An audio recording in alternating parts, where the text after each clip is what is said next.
Hi everyone, in this video I'm going to show you how we can add dynamic color scale in Microsoft Excel. Let's start. First, select the range. Then from home, stylus, we have conditional formatting. Then select color scales.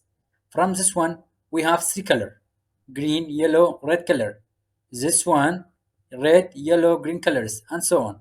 Here also we have three color. And this one we have two color. For example, I selected this two color. It shows green as a minimum and other color for the maximum. Now we can edit it. How we can edit?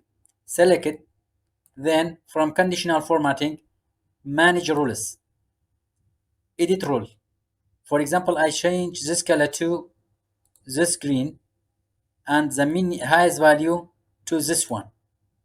Okay, okay. You see how it changes? For example, I change this one to 85, this one to 120,